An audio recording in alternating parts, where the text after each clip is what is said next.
నమస్తే. అందరికీ మాతృదినోత్సవ శుభాకాంక్షలు. అపురూప అవార్డులు అనేవి గత 15 సంవత్సరాల నుండి అమృతలత మేడం గారు కొనసాగిస్తూ వస్తున్నారు. వివిధ రంగాల్లో కృషి చేసిన మహిళలకు వారి ప్రతిభను గుర్తించి ఇస్తున్న ఈ అవార్డులు కేవలం ప్రతిభను గుర్తించి ఇస్తున్నవి మాత్రమే కాదు, వాళ్ళ బాధ్యతను మరింత పెంచి ఇస్తున్నట్టుగా నేను భావిస్తున్నాను. అమృతలత మేడం గారు ఒక మాట అంటున్నారు, అవార్డు ఇవ్వడం వల్ల, ఒక ప్రతిభావంతులకి అవార్డు ఇవ్వడం వల్ల మరికొంతమంది ప్రతిభావంతులు పుట్టుకొస్తారు అని. ప్రతిభావంతులు పుట్టుకు రావడంతో పాటుగా వాళ్ళ బాధ్యత కూడా పెరుగుతుందని నేను ఈ వేదిక మీద నేను తెలియజేస్తున్నాను. అవార్డులు, రివార్డులు అనేవి చాలా మంది ఇప్పుడు ఈ మధ్య కాలంలో కొనుగోలు చేస్తున్నారు.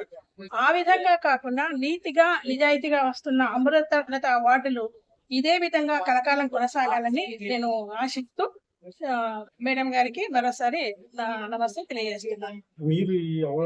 విభాగంలో ఈ అవార్డు తీసుకున్నాను.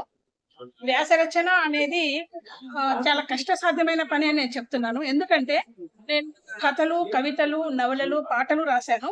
వీటన్నిటిని రాయడం ఒక ఎత్తు, ఈ వ్యాసం రాయడం ఒక ఎత్తు.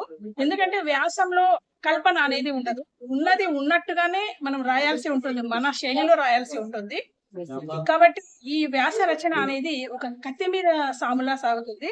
లేదు, కొంచెం పదాలు అటు ఇటు అయిపోయినా కూడా చరిత్ర మారిపోతుంది. కాబట్టి వ్యాసకర్తలు ఆలోచించి నెమ్మదిగా వ్యాసాలు రాయాలి అని చెప్పి, చరిత్రను బతికించాలని చెప్పి నిర్మాణం చేసుకుంటున్నాను. నా పేరు తంగెల శ్రీదేవి రెడ్డి. మాది ఉమ్మడి పాలమూరు జిల్లా ఆత్మకూరు.